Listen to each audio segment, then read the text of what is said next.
आज तक जो आज मीटिंग रखा गया है, किसी की रखे हैं, इसके बारे में बताएं क्या किस जगह। सर्वप्रथम नववर्ष की शुभकामना आप सबों को और चैती दुर्गा पूजा की भी शुभकामना।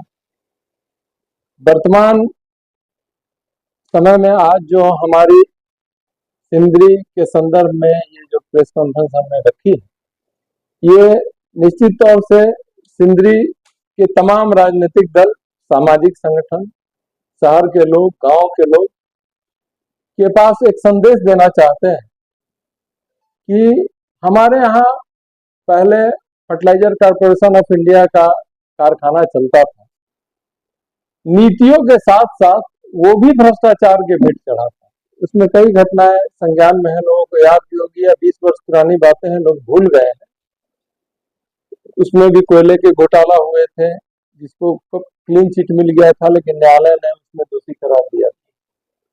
विजिलेंस ने एफसीआई का उनको क्लीन चिट दिया था, लेकिन न्यायालय ने उसमें दोषी करार दिया था। हालांकि कालांतर की बातें हैं, कारखाना बंद हो गई। निश्चित तौर से प्रत्यक्ष रूप से इस औद्योगिक नगरी में 2,500 से 3,000 लोग प्रत्यक्ष रूप से जुड़े हुए हैं, जो इनका सीधा लाभ ले रहे हैं। अप्रत्यक्ष रूप से 1.5 लाख लोग इसका लाभ ले रहे हैं। आज ये जानने की, सोचने की जरूरत है कि पूर्व की स्थिति वर्तमान में ना हो। हम लोगों ने लंबे समय तक दंश झेला है, 20 वर्षों तक औद्योगिक क्रांति का दंश झेला है। आज मुझे सहसा ये महसूस होता है, एक मामला छोटा सा आया है, जिसमें मैं बधाई देना चाहूंगा पुलिस उपाधीक्षक जो हमारे हैं, सिंदरी थाना प्रभारी हैं, इन्होंने तत्परता से सूचना के आधार पर ट्रक की जब्ती की। और जब्ती जब की तो उसमें कई बातें जो कंपनी या जिस कंपनी का माल था, उन्होंने उस बात को स्पष्ट नहीं रख पाया, इनके सवालों का जवाब, और निश्चित तौर से एफआईआर हुआ है। अब मामला सब जुडिस से जांच चलेगी पुलिस। लेकिन हम कुछ बिंदुओं पर ध्यान आकृष्ट जरूर करवाना चाहेंगे कि डिप्लेक्स कंपनी है। निश्चित तौर से कोई कंपनी का कोई मटेरियल अंदर जाता है और बाहर आता है, तो उसकी संपूर्ण जानकारी प्रबंधन को होती है। प्रबंधन विज्ञप्ति जारी करके और जांच की बात करके यदि पल्ला झाड़ दे तो ये न्यायोचित बात नहीं है। आज के परिवेश में जो बातें चर्चाओं में है, चर्चा भी की जाती है, चर्चाओं से भी अनुसंधान के रास्ते निकलते हैं, क्योंकि जब तक चर्चा नहीं होती बिंदु सामने नहीं आता।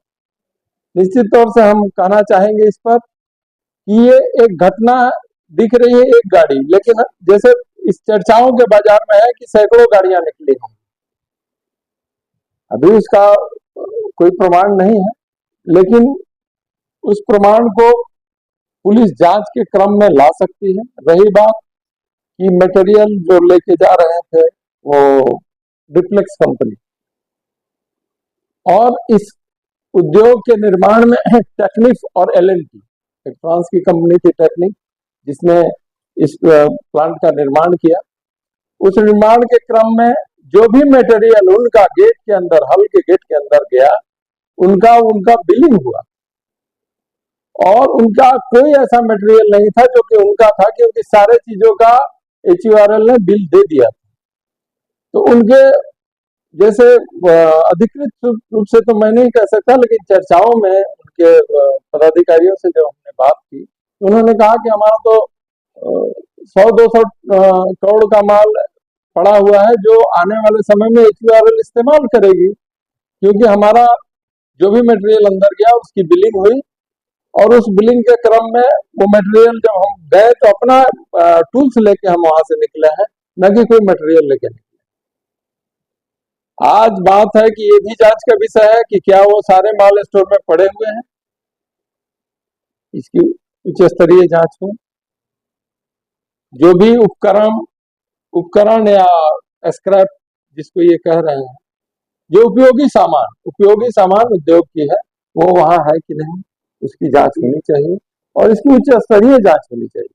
क्योंकि हमने देखा है पहले कि कई बार विजिलेंस क्लीन चिट देती है और बाद में पता चलता है, तो यहाँ वर्णित है सिंदरी के मामले में FCI के मामले में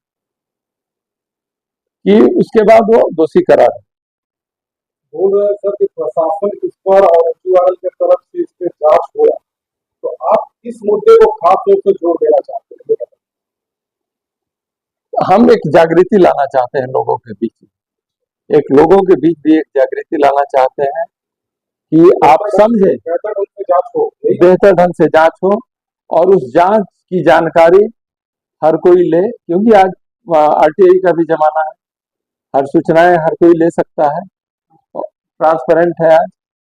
तो उस स्थिति में आज हम चाहेंगे कि लोग जागरूक हों और एक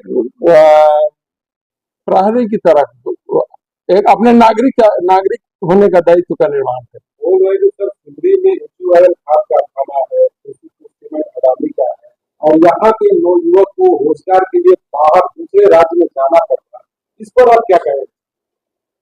निश्चित तौर से ये बहुत महत्वपूर्ण सवाल आपने उठाया है और इस सवाल पे मैं ये कहना चाहूंगा कि ये भी एक जन जागृति की कमी है और जनप्रतिनिधियों की भी कमी है। जनप्रतिनिधि और जन जागृति की कमी है कि जहां सरकार कहती है कि 75% हमारे मूलवासी रहेंगे, स्थानीय रहेंगे, वहां पर आज 20%, 25%, 30% दिखते हैं, बाद बाकी बाहर के लोगों का पेपर यहाँ बना के उनको लोकल दिखा दिया जाता है। आपको क्या लगता है सर कि 75% लोग यहाँ के रोजगार यहाँ कर रहे हैं? नहीं, बिल्कुल बिल्कुल नहीं। वो फर्जी ढंग से उनको यहाँ का